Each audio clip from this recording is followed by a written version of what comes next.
It's now time for Talkin' Boxing with Billy C. It began as a podcast, went live on the net, and transformed into a full-blown empire. Across the web, on Fight Now TV, and on radio stations around the world. It's the only daily boxing talk radio show on the planet, hosted by the only guy with the balls to do it. Many have stepped into the ring. Many have tried to take the belt. And one by one, they've fallen. Another victim of the undisputed heavyweight champion of boxing talk radio. Talkin' Boxing with Billy C is on now. My style is impetuous, my defense is impregnable, and I'm just ferocious. I want your heart.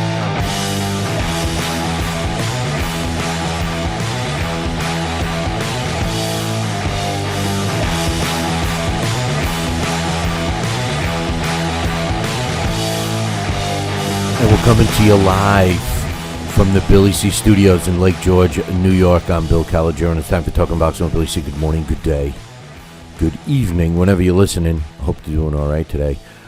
Busy show schedule today, or not. As usual, today's Friday, so you guys get to drive the show. The phone line is open, and as long as we're getting phone calls, I'm going to stick around. But if not, maybe I get to leave in about 10 minutes. I don't know. You know, it's commercial-free today. And we might take one break, but commercial-free phone line fee. Commercial-free phone lines are open, 845-228-8710. Today's show is being brought to you in part by my book, Tom Molineaux, From Bondage to Baddest Man on the Planet. Make sure you check it out. Get yourself a couple of dozen copies. Would appreciate it. And by the way, you can get it by going to Amazon, Barnes & Noble, where all good books are sold. If you want a signed copy, just go to our website, www.billycboxing.com, and go into the book club section. Also, do not forget to vote. Our poll is, are you going to pay or I think the poll just says, are you going to get the Berto Mayweather fight? Yes or no? Simple answer. Well, I checked the percentages just before we went on air, and I'm shocked to see that the yeses that you are going to pay for it and buy it are steadily rising. Right now, it's 14.3% of you that have voted say yes, you will buy the Berto Mayweather fight, and still a big lead for the no ways. 85.7% of the people who voted are saying no way, Jose. So if you haven't voted yet, take a minute and go on up there to www.billycboxing.com and cast your vote. Demetrius Andrade, we got an update for him. We'll talk about in a little bit. I also am going to go through the remainder of the pound for pound all-time great top 10 lists that I received as promised. So we'll go through those, and I'm going to pick one of them out of everybody that submitted it for a prize, and I'll send you something. So I got some emails to read. Like I said, phone line is open. I'm getting ready to cut on out of here a little early today, unless you call 845-228-8710. First email is got me all jacked up, actually. It's from my man Joel, who's in the chat room. Now, if you're watching on a live stream or if you're listening on the radio dial and you have access to the computer, come on over to the chat room up on BillyCBoxing.com. Joel says, I have an off-topic question for you today. He actually sent me two emails, so this is the first one that didn't get me jacked up, but the next one did. He says, I have an off-topic question for you today regarding your book. That you want another dozen copies? You got it, my man. We'll see what a guy Joel is. He just ordered 12 more copies. I love this kid. He says, anyway, when and when did you decide to write the book? What and when, maybe when and where did you decide to write the book? I find it very time-consuming and difficult, and give anyone who writes one a lot of credit due to all the work that goes into writing one, getting the facts and information about the person or subject they're writing about. How long did it take you to complete, and how did you find the time to do it? Did you do it when you wake up very early in the morning, when you said you have little distractions? I'm through chapter 1. Yeah, he's a real speed. Yeah, my man Joel is. I'm going to start calling him Evelyn Wood. He's a real speed reader. Chapter 1. The book's 150 pages. He got through chapter 1. But hey, I don't care. Maybe he only reads it when he's on the toilet. And he can only read one chapter at a time, unless he had some bad fish or something the night before. I don't know. He says, I'm through with chapter 1. And I read last night before I fell asleep. Come on, man. Come on. Don't be reading it. Don't be telling me you're reading it to help you fall asleep. I mean, that's what I do with some of these books. And I can't remember anything that's so boring that put me to sleep. I hope that's not the case with this book. But anyway, it certainly wasn't with everyone else that I've talked to, Joel. Come on, man. But anyway, he says, but I enjoyed what I read so far. I hope you write another book, because I think you have a big audience that would want to buy it. Well, thanks for the email. First and foremost, I actually wrote. So I think Joel just kind of proved that he didn't read the intro, because in the intro of the book, I actually tell what got me to write the book about Tom Molineaux. And basically, I was reading a ringside account of the fight. I had picked up a set of the Boxania 1, 2, and 3 series, which is a story in itself. It's an extremely rare series written by Pierce Egan, who was actually considered the first sports reporter. He was, definitely the first boxing reporter, but he was also considered the first sports reporter. And Pierce Egan wrote this series of books in the early 1800s to chronicle the sport of boxing in England, predominantly in England. And I was flipping through, and I got it's kind of unique of how I got it. I should tell the story. I actually thank the guy in there. There was a guy out of Canada. His name was Scott Noble, and he reproduced the Boxania series, and he came out with the first one. And I happened to have caught that it was available somewhere, and I got the book, and I subsequently reached out to Scott, and we chatted a few times. And he said, well, I actually have the other two versions. I have the other 2 volumes of the book, too, that I haven't released yet, but let me send them to you. So I bought all 3. So I had the copies of Boxania 1, 2, and 3, all, completely not modified, but reprinted in a nice leather-bound set. And I got it. And he said that he was reproducing 3 more. There was actually 6, and then never heard from him again. And when I reached out, like 2 years later, I found out that Scott Noble had passed away. He came down with cancer really quickly, and I spoke with his parents, and it was a shame that he never finished it. And it actually, his reproduction of the series never really got out. But the bottom line was, I was flipping through it, and the way it was written, he didn't modify it or anything.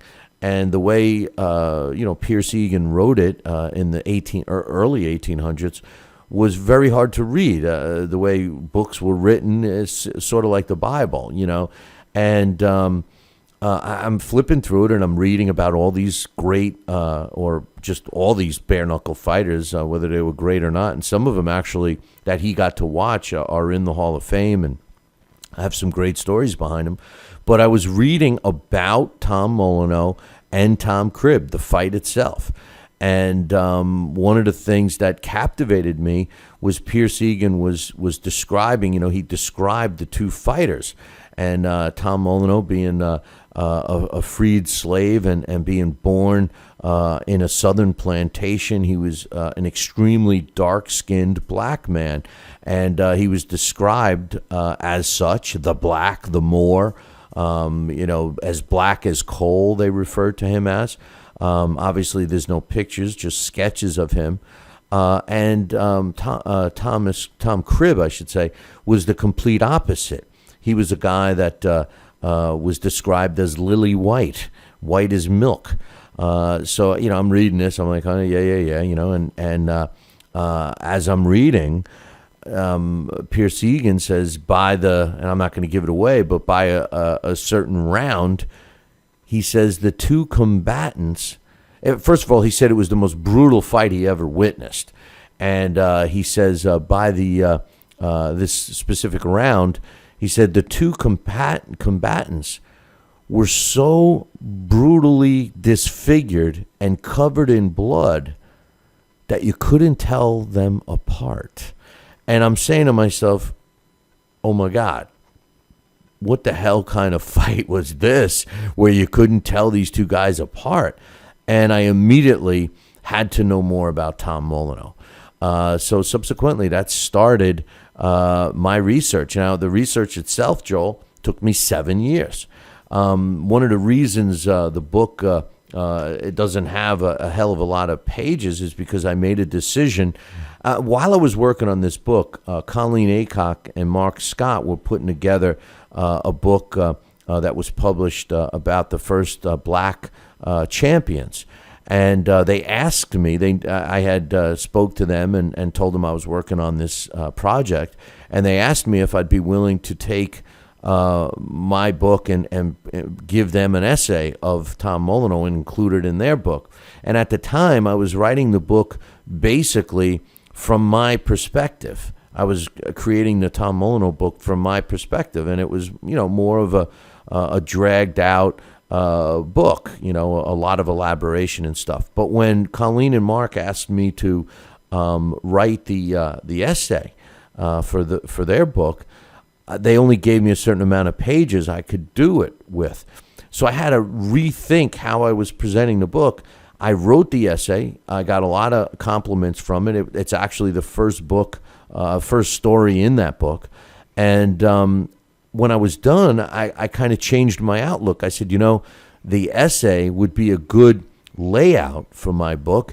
And I also decided that I only wanted to base the book on fact, meaning that I did not want to elaborate things that I assumed were taking place, and that I wanted to focus on the book being 100% based on fact and the fact that I could find.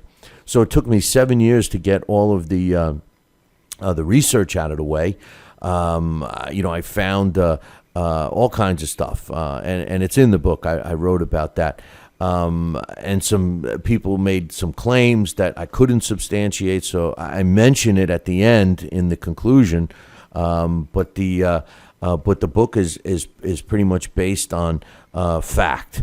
And when it was all said and done, it is what it is. It came out to be as long as it did.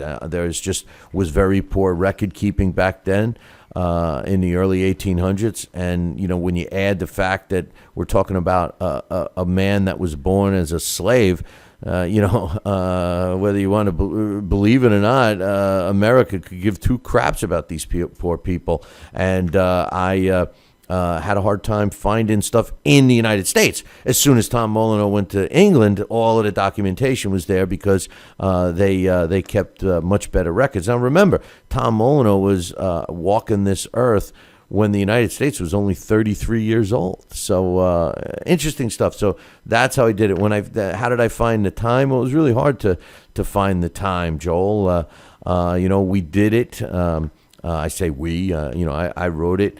Alex Propali helped me a lot with specific wording and choices of words and that kind of thing, and I had to interpret what they were saying from the ringside coverage back in the early 1800s, 1810 specifically, and then convert that to understandable English today. And it was a lot harder than it seems. And as a matter of fact, you mentioned I should do a second book. Well, I am going to write a second book, and the second book is going to be on Sal Rocky Senecola, And that book obviously is going to be a longer book because there's a lot of information on Sal. So that's my next project, and I will start working on that before the end of the year. So it all depends how this one goes. So hopefully we can get a bunch of copies sold. So thanks for asking, and thanks for the email.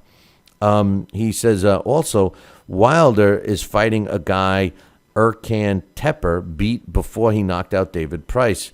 And the Wilder Johan Duhaupas fight is a joke of a fight. It really is, Joel. And when that came out, and I saw it, I just listen. Deontay Wilder. It's the same thing that I feel about Floyd Mayweather. If Floyd Mayweather didn't claim he was the best ever, I wouldn't say anything about Floyd. Floyd is Floyd. Floyd's an undefeated fighter, and he makes a lot of money, and that's the end of that. What can you say? You can say you like his style, you don't like his style. But ever since Floyd said, I'm the best ever, and then he even has the balls to document his top 5 all-time great fighters, 1 through 5, and puts himself at number 1. Now, I know, I don't need somebody to tell me that, you want fighters to think they're the best. Of course you do. Every fighter thinks he's indestructible and can beat everybody. That's the beauty of the sport. But then you take it a step further. You claim you're the best ever, but then you cherry pick opponents. That's a joke. And that's exactly what Deontay Wilder's doing. Deontay Wilder's not claiming he's the best ever, but he's claiming he's the best heavyweight out there today. And he pounds his chest and acts as if he's the best, telling people that Klitschko has to come to him and all that. We're talking about Vladimir Klitschko, who's held on to the title for a decade. And Deontay Wilder has the balls, to do that. Now, whether his people are telling him to say that or whatever, that's just asinine. It's ruining Deontay Wilder's name. Deontay Wilder obviously is a good man. He looks out for his family. He works extremely hard. He's in great shape. He's in phenomenal shape. So he's putting the time in.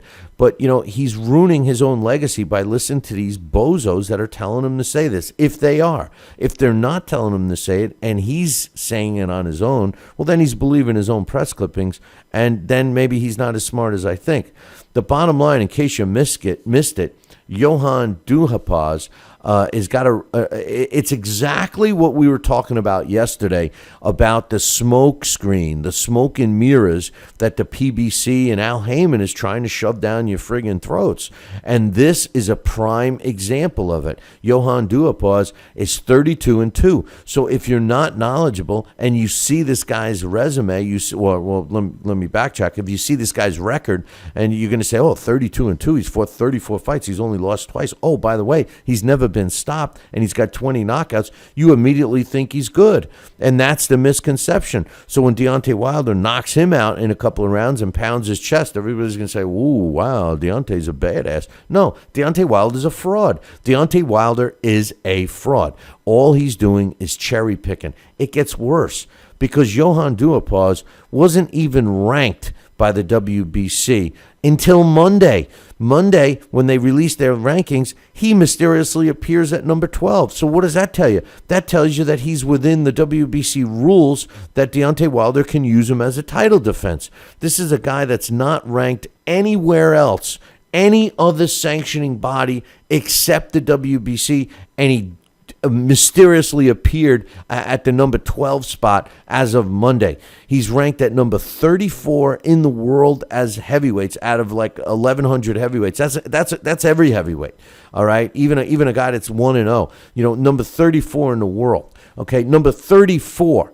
You're a world champion and you're fighting a 34. And by the way, Deontay Wilder, the computer doesn't even have him at number 5. I think he's number 6 or 8 or something like that. He's not even in the top 3, and that's what I like about the computer rankings. They tell it like it is. So Deontay Wilder is a fraud. This guy is 34 years old. He's tall. He's 6'5", which is good. Listen, his 2 losses, he lost against Erkan Tepper, like my man Joel mentioned in his email, And his other loss came way back in 2008 when he fought Francisco Piata. He lost to him. His last fight was the best fight of his career. The best fight. His biggest win was his last fight, which was in April, and he won a very controversial majority decision over Manuel Charr. Find another name on this guy's resume. The other 32 opponents, I guess the other 30 opponents, aside from the two losses, Tepper and Manuel Charr, find another name you recognize. You're not gonna. And this is the guy that Deontay Wilder fights. It's a joke. It doesn't, listen, just because he's staying busy, in my opinion, doesn't justify him fighting, non-issue heavyweights. You got a lot of young fighters out there that are trying to work their way up the ranks into the contender. They want to become a contender and work their way up. They're fighting other fighters to earn a shot at a title. And guys like Deontay Wilder are preventing those young, hardworking fighters to get their just due. He's preventing other fighters from getting a shot. Now, if his team is picking these guys out, handpicking these guys out, you and I know the reason why. The reason why they're picking out the Johan Duhauses and the Eric Molinas is because they know Deontay Wilder is a fraud. The only guy that isn't in on the little joke is Deontay Wilder because he believes he's a badass. And it's a joke. If Deontay Wilder would be a type of guy, that hard work and everything that he already is, and when they stick a mic in front of him and he says, hey, I want to fight whoever, I listen to my management, I fight them, and ends it there, okay, there's not much I can say. There's not much you can say. He's a puppet, right? But he doesn't end it there. He tells people he's the best heavyweight on the planet. He tells people that Vladimir Klitschko wants his title and has to come to him, that he's not going to go to I mean, come on. That's a fraud. That's a fraud. When somebody's pounding on their chest, telling you how great they are, and they don't do it, that's a fraud. And I'm sorry, Deontay Wilder is a fraud. All right, so listen, I don't know him personally, and I'm sure he's a nice guy. He's actually looks like the kind of guy you'd want to hang out with. But the truth of the matter is and I'm just judging by boxing. When you're a world champion, you're supposed to fight legit. In my opinion, especially since the world champions of today, there's so many of them. I mean, how can you say that a world champion is a quality fighter when they don't even fight other contenders? And I'm talking about contenders that are legitimate contenders. This guy, if he was a legitimate contender, if he worked his way up and he was sitting at number 12 for a year, and he's fighting tough fights, a different story. This guy's fighting 7-5 guys, 7-6 guys, 6-21, 30-14, 4-4, 12-12. These are the kinds of fights that this guy's fighting. And you're going to tell me that he's a legitimate challenger? Remember, champions are supposed to be fighting contenders. Yes, technically, this guy, which makes the WBC look even more like a joke than anyone else, is ranked by them at number 12. But the truth of the matter is, and this is what I like about technology and I like about the computer ratings are non-biased. They don't care who's number 1. They don't care who's number 100. They have Johan Duhaupas in at number 34. That's even higher than he should be, but still, he's the 34th ranked fighter by the computer in the world today, and that's who the self-proclaimed best heavyweight in the world, Deontay Wilder, chooses to fight rather than a plethora of other options for him. I'm sorry, but until Deontay Wilder beats a real heavyweight, a real contender, the only guy that he's come close to doing that with, and I don't mean come close in terms of the fight because it was an exceptional performance by Deontay Wilder, but the only guy you can name that was a legitimate fight was Berman Stavern. And then now what's unfolded with him, his only big win were 2 fights against Chris Arreola. So really, Berman Stavern was another smokescreen. We got to give Deontay Wilder credit for beating him because he beat him in such a entertaining way. I loved the performance, and I thought that was the beginning of a lot of good performances by Deontay Wilder against legitimate opposition, relative opposition, heavyweights that mean something. And instead, we're getting Eric Molina that he struggled with. Now we're getting Johan Dunopause. I mean, listen, I don't know about you, but I like quality. I like quantity. There's no question I like quantity, but not with the champions. The champions got to fight quality. If they're going to fight 3 times a year, they got to be 3 quality fights. If Deontay Wilder was going to fight 10 times a year, then you can't complain about a Dunopause and an Eric Molina, and then, every so often get a good fight. He's had one decent fighter on his resume, and even that's questionable. Berman Stavern, he won his title. Malik Scott was a come on, that was a fixed fight. That was a fixed fight. Anybody that doesn't think that was a fixed fight, I don't know what to tell you. Maybe Deontay didn't know it was fixed, but when any time somebody doesn't really get hit and the other guy crumbles to the canvas and can't get up until the referee finishes 10, then miraculously he gets up and takes a shower and he's out bar hopping later. I mean, come on.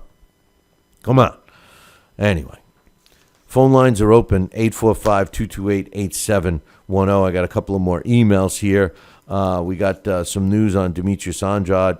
And then, if nobody's got any questions, comments, or concerns, I'm getting the hell out of here because I got to do some stuff. So this one's from my man Mike from Michigan. He says, hey, Billy C., I want to get this in, and I'm going to be real quick about it. He says, I'm not buying the Mayweather versus Berto fight. I'm purchasing Triple G against David Lemieux. Hey, listen, who apparently 14.3% of you are buying the, based on our poll question, you are buying the Mayweather-Berto fight. So, hey, Floyd needs to buy a new car. He needs to gamble some more money. So give him your hard-earned money to do that. He says, and if it's a done deal, and he's referring to Cotto Canelo, it is a done deal. He says, then I'll be buying that one too. Lemieux, Triple G versus Lemieux and or Canelo versus Cotto are far more than I want to see Floyd fight anybody. I'm boycotting Floyd, and I'm boycotting his pay-per-views. I just want Floyd gone, Billy C. I have said it before, and I can't wait for both Manny and Floyd to retire. But to be honest, I would be intrigued to see Manny fight again. I almost bought tickets to Lemieux Triple G. I would have made the 13-hour trip from Detroit, but even though I believe Triple G versus Lemieux is a fight worthy of making that trip, he says, I've never been to the Garden, and that would be real fun for me, but my only reservation is that Lemieux tastes Triple G's power and tries to basically survive. And I can't travel that long and take that much time out of work to see a fight where I believe I already know the outcome. Hey, before I read on, Lemieux won't fight like that. Lemieux is the type of fighter that is going to fight with the attitude of kill or be killed. So whether he tastes Triple G's power and goes to sleep early, that's another story. But I don't think you're going to see a David Lemieux run and try to go the distance. I just don't. It's not his nature. It's not his style. And quite honestly, it's not what he knows. So, if that's any consolation. Anyway, he says, and I can't travel that long. I'm sorry. He says, I'm giving Lemieux a puncher's chance beyond that. Triple G's got him beat in every other category.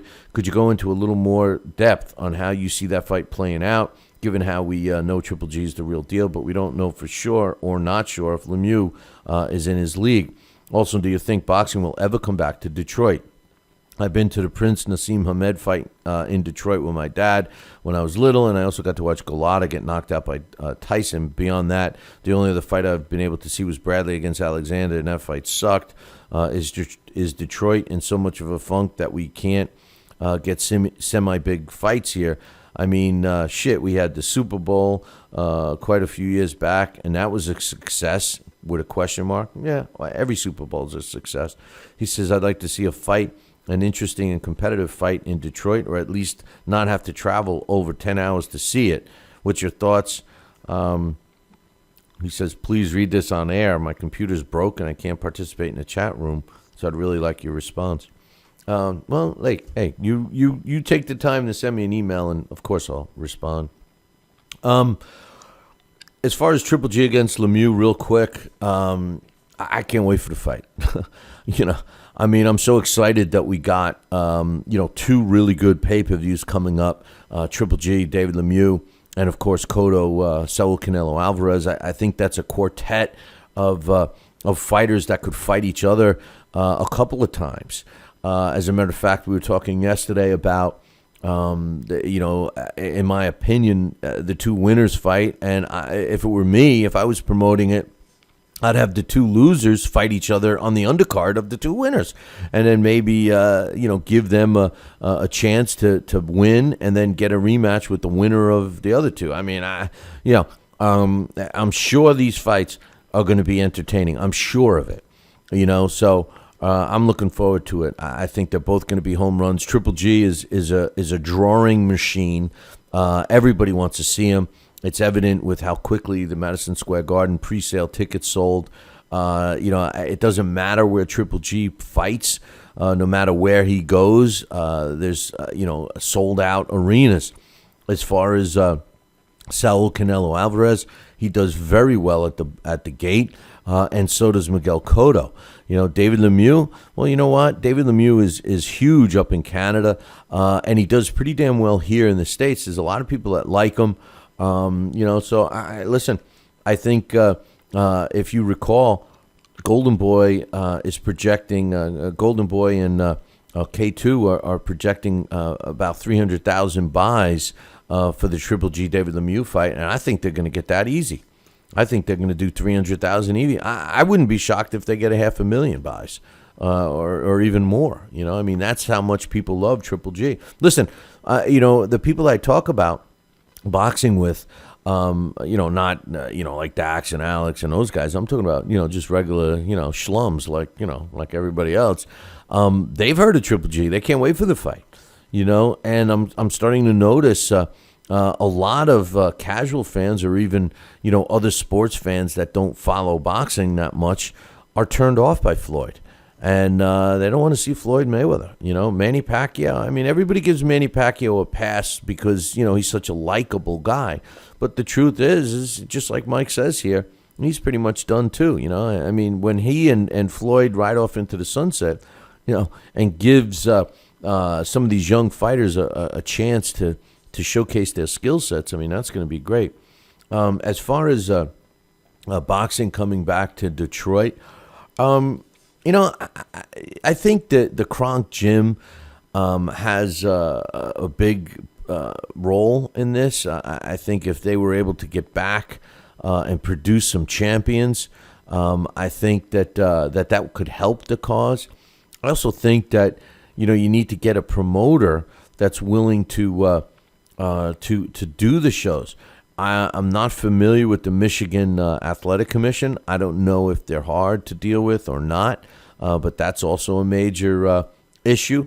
And I think another issue is I don't know if it's true or not, if it's a conception or a misconception of the city of Detroit.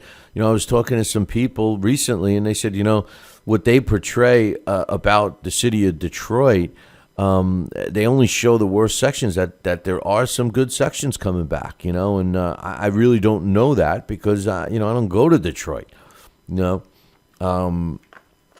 Somebody sent me this funny joke the other day. I guess it's, maybe not in good taste, but it was about, I don't even want to get into it, but basically, this guy, gets involved with. I don't want to. I can't say without saying it, and it wasn't in great taste. But the kind of emails and jokes you get, and sometimes they're funny as hell, but they're not in good taste. But anyway, and it didn't have anything to do with Detroit, but it was along those lines. It was kind of funny. As far as interesting and competitive fights happening in Detroit, like I said, I think if Kronk Gym got back on the map, I think that would help the cause. But I feel your pain, man. I think all big cities should have boxing. Thanks for the email. It was interesting. And I got one more email here.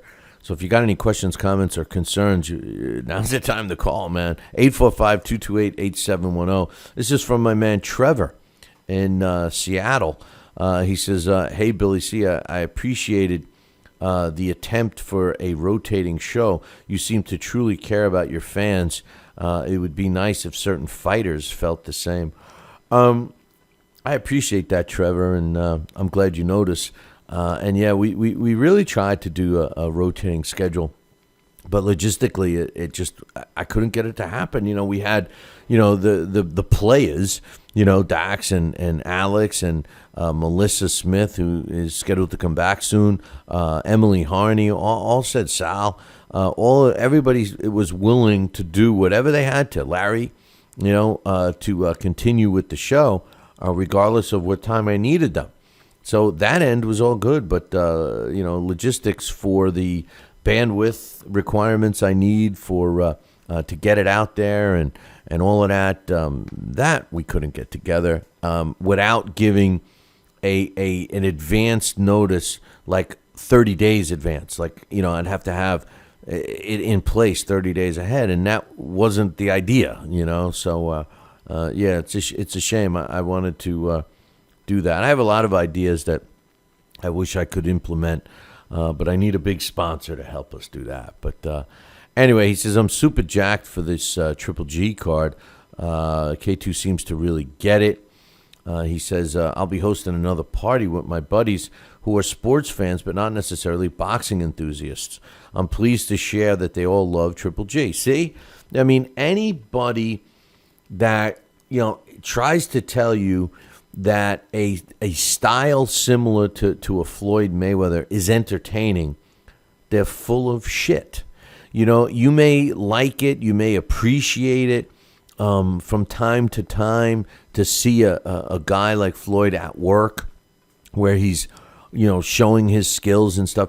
But at the end of the day, what people like to see are fighters that are exciting, that keep you on the edge of your seat, waiting for something drastic to happen, waiting for something to, oh my God, did you see that? That kind of stuff. That's what Triple G brings. That's what Sergey Kovalev brings.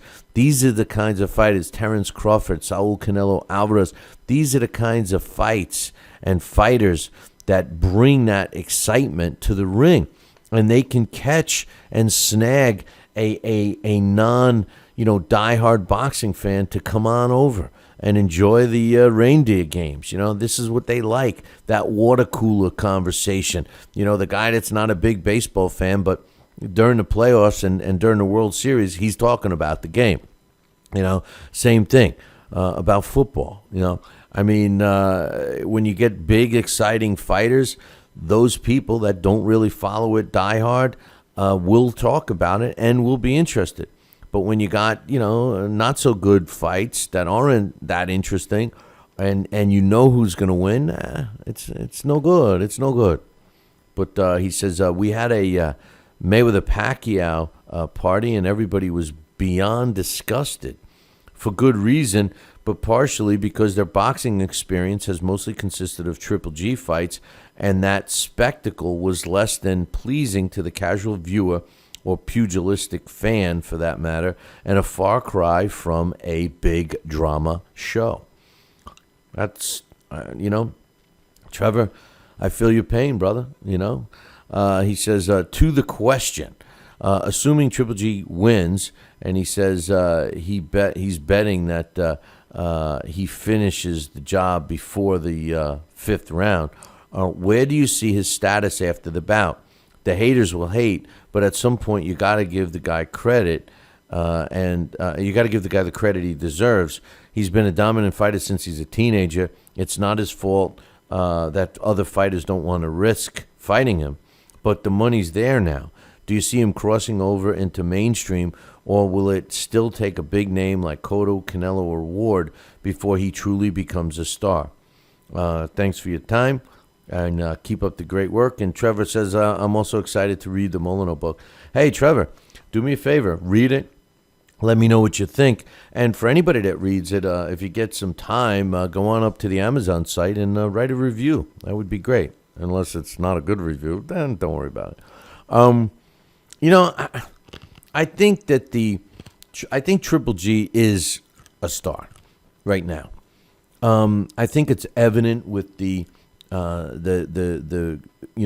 super fast way that they pre-sold tickets at Madison Square Garden. Miguel Cotto does well at the Garden because he has a huge Puerto Rican fan base in New York City. Typically Mexican fighters do very well in New York City. There's a large population of Mexican Americans in New York City. And, when you look at Triple G, I don't know how many, of his countrymen live in New York. I don't know how many live in California. I don't know how many live in Vegas. But it doesn't matter because he fills the arenas. He's got everybody talking about it. The only people that are haters and naysayers are the Floyd Mayweather fans, only because they don't like to share any kind of, press. It's just like Floyd. They're an extension of Floyd. Floyd, is a spoiled, rotten kid, so to speak. If somebody else gets press, well, then Floyd does something to put his name in the press. So you put your focus back on him. I think Triple G is already a star. And I don't think that Triple G should continue to get blamed for not fighting a marquee fighter when all of those names that Trevor mentions, none of them want to fight him. I think that we have a good fight brewing with the winner of David Lemieux facing, the winner of Triple G against David Lemieux facing the winner of Cotto Canelo Alvarez. I think that's a foregone conclusion that that those two winners are going to meet, and they'll meet early 2016. Can you imagine that? We close out 2015 with two great pay-per-views in October and November, and then we kick off 2016 with a potential huge event between the winner of Triple G, David Lemieux, and Cotto Alvarez. I can't wait. I think he's already a big name. As far as mainstream, I think you mean mainstream of boxing, Trevor, because as far as mainstream sports, well, the truth of the matter is there's only. I think he's there. I think I think it's evident from your friends, Trevor, your friends that come and watch the fight parties. You say they're not big boxing fans, but they come and watch Triple G. So I think he's already there.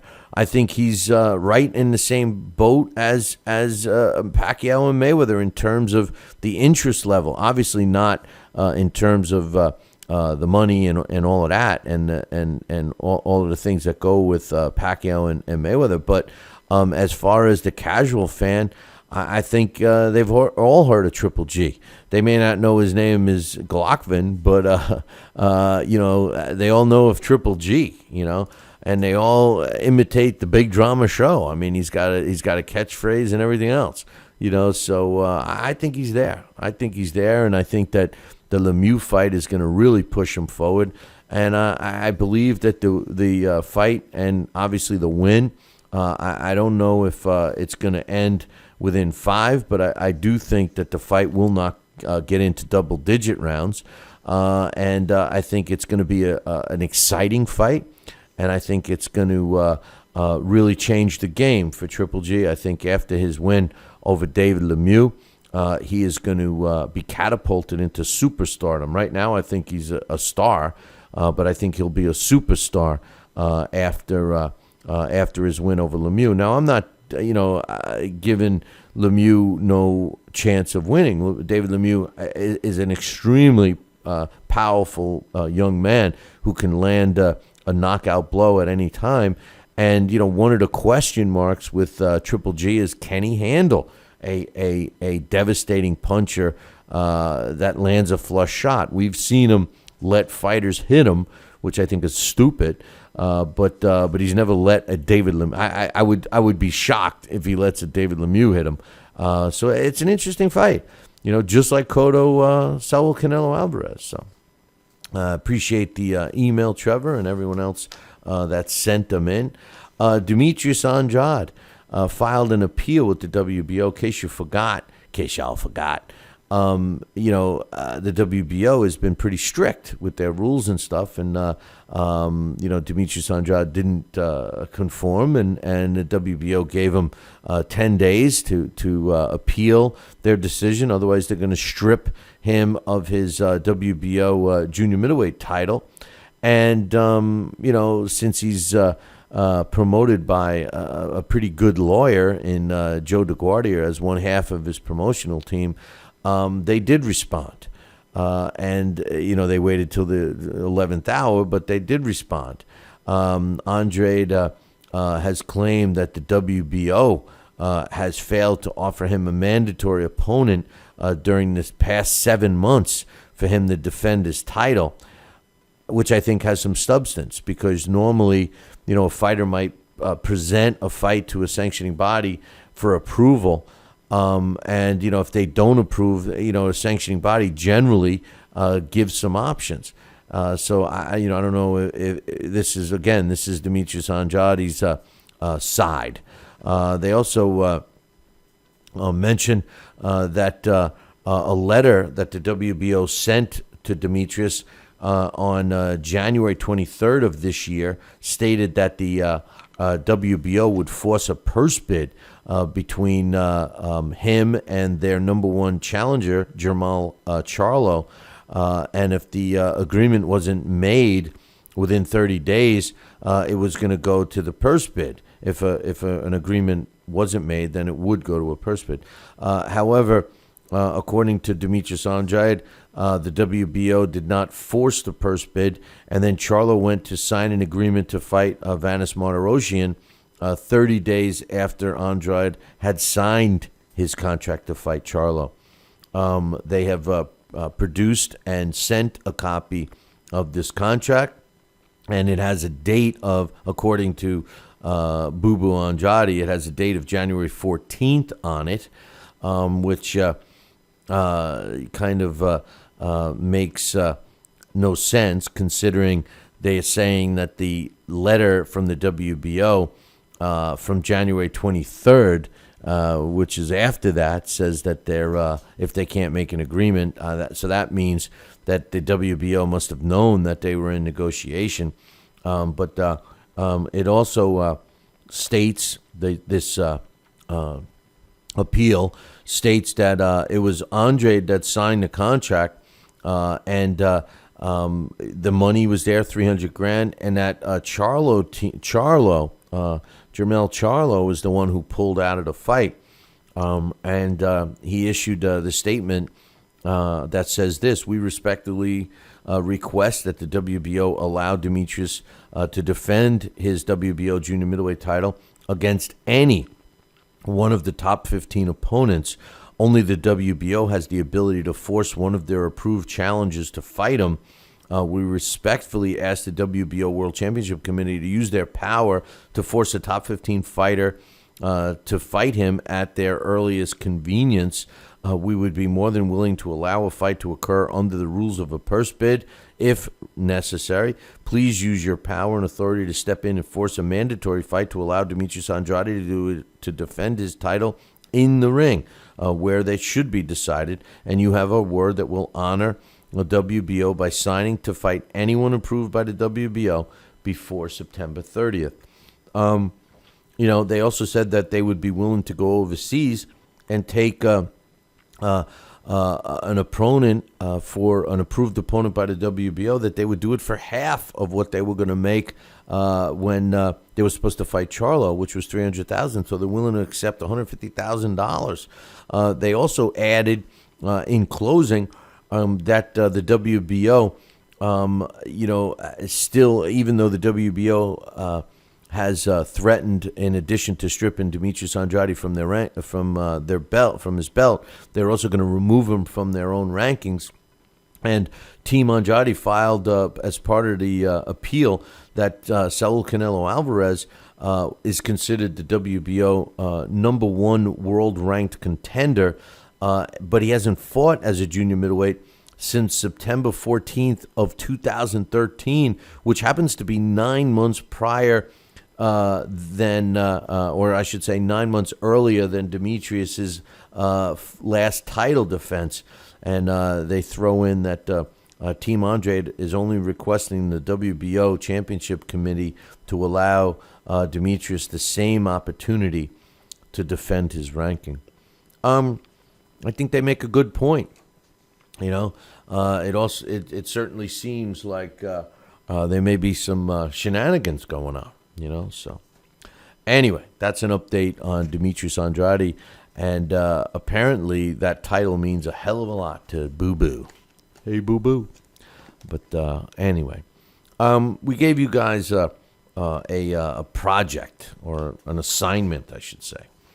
And we asked you to, thanks to Coach, we asked you guys to give us your pound-for-pound all-time great top 10 list. But it was actually in two parts. So when everyone that submitted their pound-for-pound top 10 list, I would reply and say, okay, now that you submitted your because the rule was you couldn't include any active fighters. So I responded and said, replied after I got the top 10 list and said, hey, now include an active fighter if you feel there's an active fighter that is a pound-for-pound top 10. And this is obviously all on the heels of Floyd Mayweather claiming he's the best ever and putting his own damn self at number one. And we read a bunch of them the other day, and not one of them had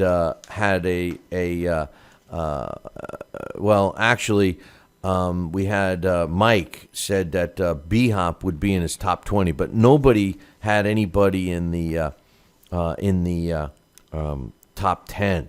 So let me read you the rest. I got some other ones here that we'll read, and I'm going to pull a name out of everybody that submitted these. I'm going to pull a name out of the hat and announce it on Monday and send a prize just for your involvement with this.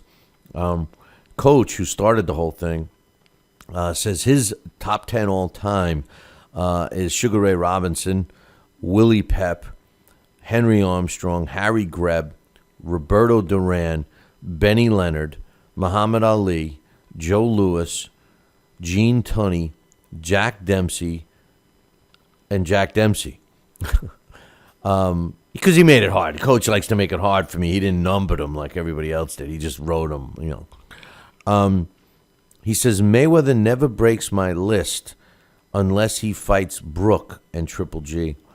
I don't know if Mayweather fought Triple G, I clearly would move him up.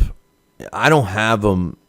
First of all, I don't put anybody in my all-time great pound-for-pound list until they're retired. But for argument's sake, obviously Floyd is a first ballot Hall of Famer, and he is going to be mentioned in all-time great lists. But honestly, I don't have him in my top 10. I have him in my top 20, but not my top 10. I don't have him in my top 20 now, but I think he would crack number 20.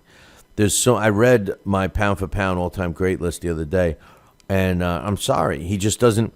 He doesn't go above Sugar Ray Robinson. He doesn't go above Armstrong or Greb or Duran. Any of these names I'm reading from Coach, it doesn't go above any of them guys. And you can name 10 more. Coach has left out Stanley Ketchel. Coach has left out Joe Gantz. Coach has left out Sam Langford. These are all fighters that are better than Floyd. Floyd would have never first of all, Floyd wouldn't have fought them because he's a cherry-picking ducker, But, I mean, all these names. I'm glad to see Benny Leonard was on another list, too. But thanks for the list, Coach. I got another one here. This one's from Jason Jones. And Jason says, my man Jason, he says, here's my top top 10 all-time list. And by the way, he says there's not any active fighter that could possibly break my top 10. His all-time great top 10, Sugar Ray Robinson, Willie Pep. Willie Pep, I'm glad to see Willie Pep has got, being mentioned. Number 3 is Muhammad Ali. Number 4 is Joe Louis. Number 5 is Henry Armstrong. Number 6 is Jack Johnson. Number 7 is Jack Dempsey. Number 8 is Harry Greb. Number 9 is Joe Gans. And number 10 is Roberto Duran. Another good list there. My man No Fioli, his top 10 pound-for-pound list, Sugar Ray Robinson, Henry Armstrong, Joe Louis, Muhammad Ali, Willie Pep, Benny Leonard, Archie Moore, Carlos Monzon, Rocky Marciano, Roberto Duran. He says it's really hard to try and fit everyone I would have wanted in the top 10. He says I got others like Hagler, Leonard, Hopkins, Frazier, Foreman, Holmes, Michael Spinks, Dempsey, Jack Johnson, Barney Ross, Alexis Arguello. Lots of great fighters through the ages. I love Barney Ross. Jack Johnson, clearly, in my opinion, he's in my pound-for-pound all-time great top 10. But his only guy that he was making close to his top 10 that's active is Bernard Hopkins. And, Bernard Hopkins is one of those throwback fighters, man. So we got this one's from James, my man James Keister. He says,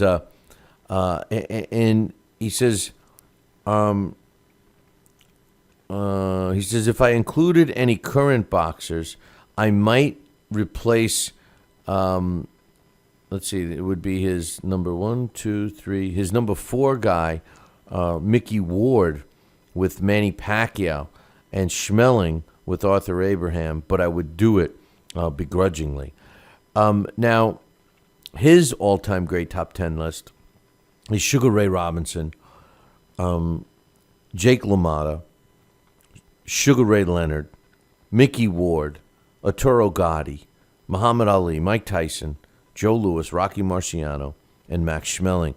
So he said that if he was going to add any active fighters, if he had to, he would take Manny Pacquiao at number 4 and replace Mickey Ward, and Max Schmeling with who's at his number 10 spot with Arthur Abraham. Interesting. I've always loved Arthur Abraham. It's interesting that Max Schmeling is in the list, but what would you do with Mickey Ward and Max Schmeling? If you were going to put them in, you're replacing Mickey Ward. You have him up so high. What would you do with him? I'm just curious. Why wouldn't you move Mickey Ward down?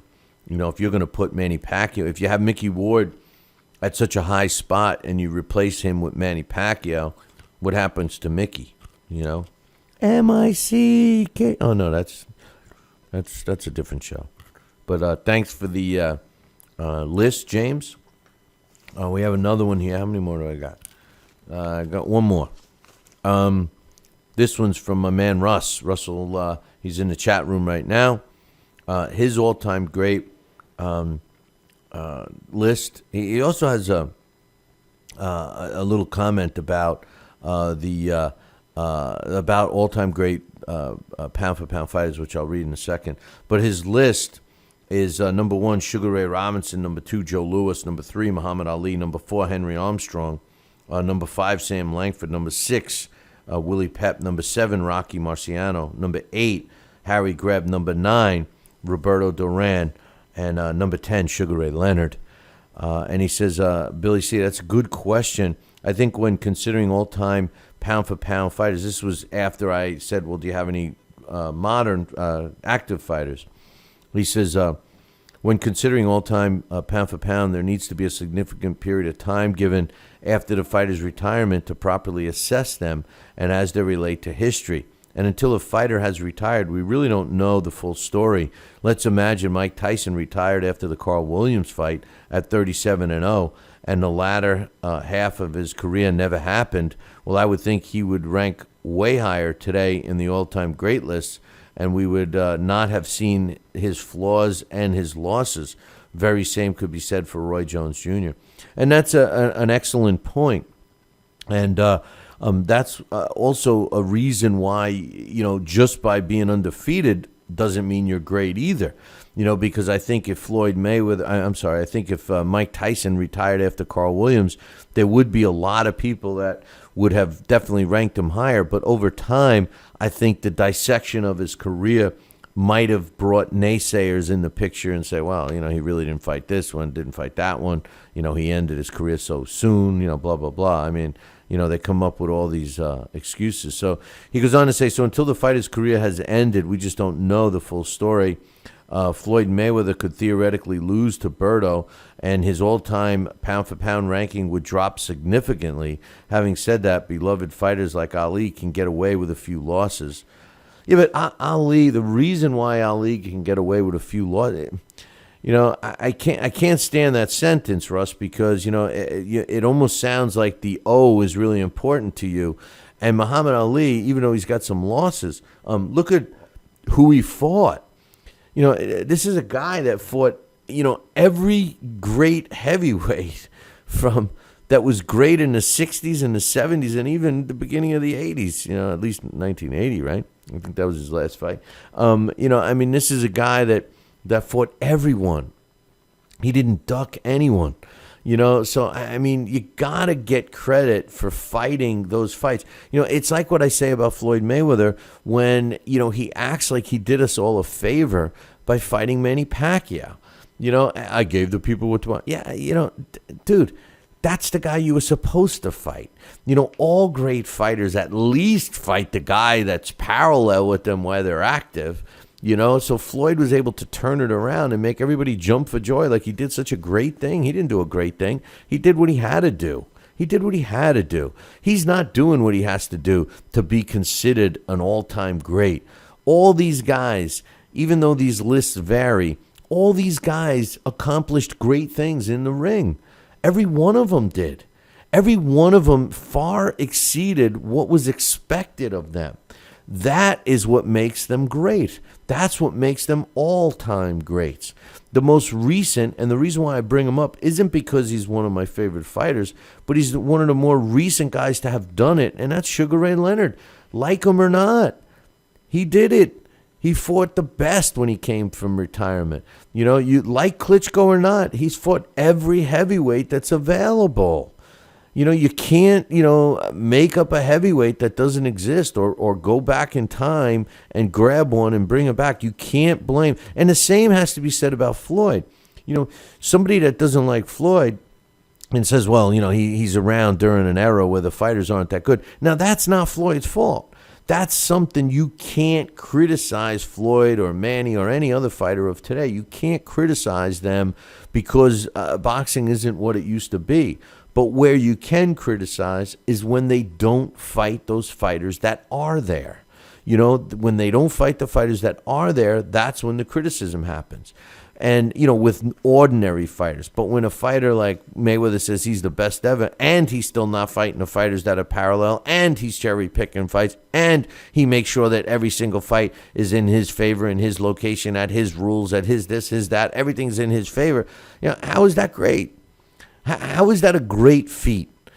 How is, great fighters say, you know what, I'll come and fight you in your backyard. I'll come and I weigh 160 pounds, you weigh 190, I'm going to fight you. Stanley Ketchel gained weight. It was about 175. They say he was 183 pounds, but he was actually 175 pounds when he fought Jack Johnson. All right? He moved up to fight Jack Johnson. Roy Jones Jr., I know he's a shell of himself, but he moved up and fought Johnny Ruiz, right? You got fighters like Archie Moore, coming up to fight heavyweights. All these great fighters, they moved up to fight these guys. Even Sugar Ray Robinson, he lost his bid to fight light heavyweight. He lost to Joey Maxim. All right, but everybody thinks of him as a middleweight. He was an undefeated, virtually unbeatable welterweight. Okay, he didn't lose his first fight, including his amateur career, all the way until Jake LaMotta beat him. And people are going to say Floyd Mayweather's better than him. Come on, are you kidding me? We were talking about this the other day. Julio Cesar Chavez fought 80 fights before he lost a fight. 80. Yeah, he's got some losses now. Oh, sorry. I'm retiring at 49-0. That makes me better than a guy who went 80 fights without losing a fight. Come on. He says, I think Mayweather and Pacquiao are really the only two active fighters that could possibly be placed into the conversation without humiliating yourself.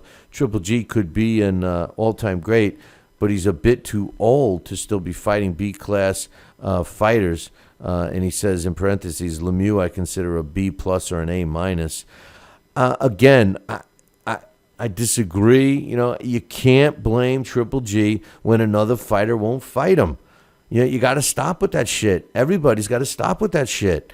You got a guy that won't, or let me rephrase it. You have a guy that other fighters just won't take the risk and fight. They won't take the risk and fight.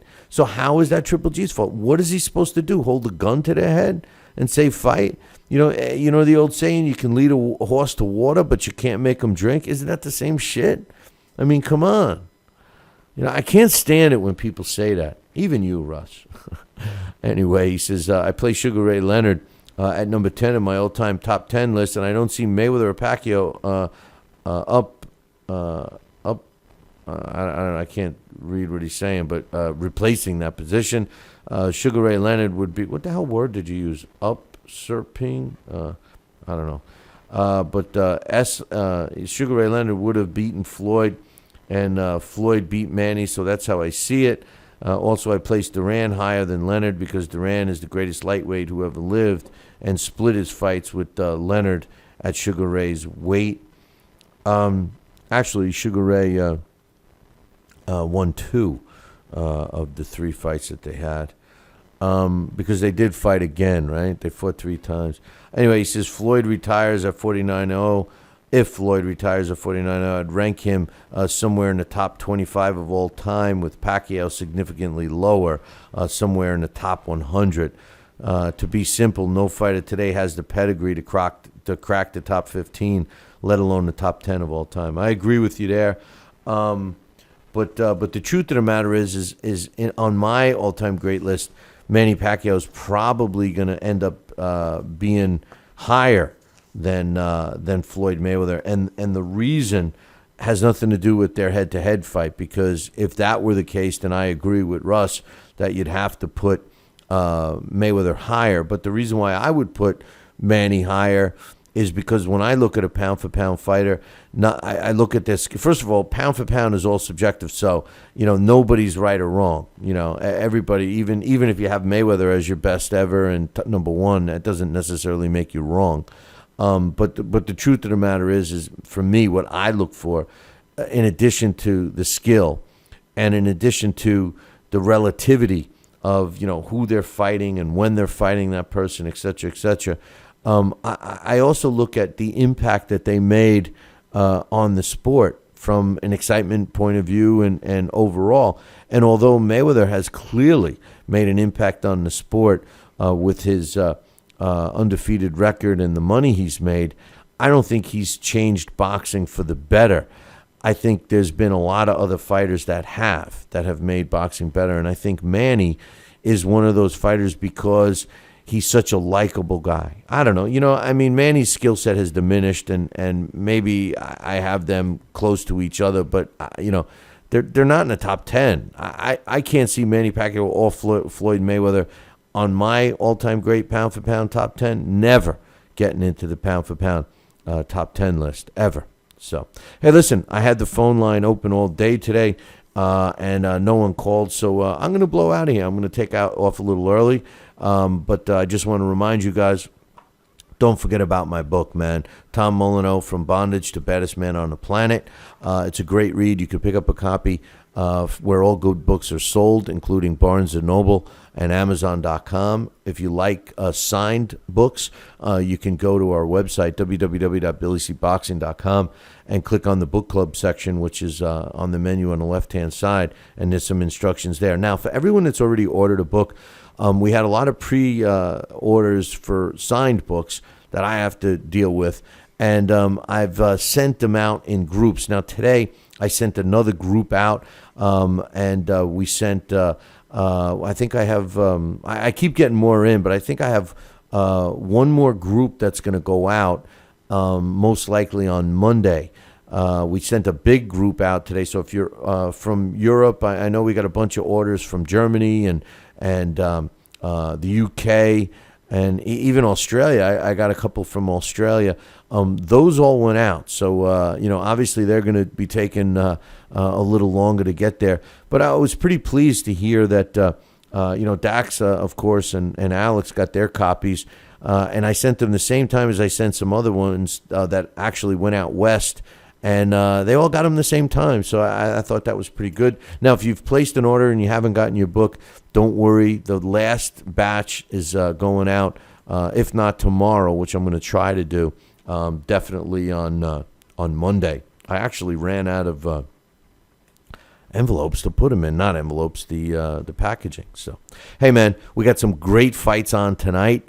I messed up. I thought that the Tarver Cunningham fight was on Saturday, and I totally wrote off, even considering doing a post-fight show, but I thought that would have been a good post-fight show, but too bad, so sad. But anyway, before I sign off, I have this to tell you guys.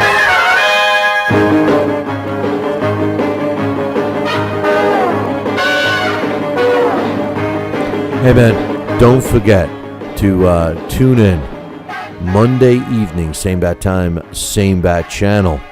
And until then, enjoy the fights this weekend. Have a good weekend. Be safe. And above all, ciao, baby.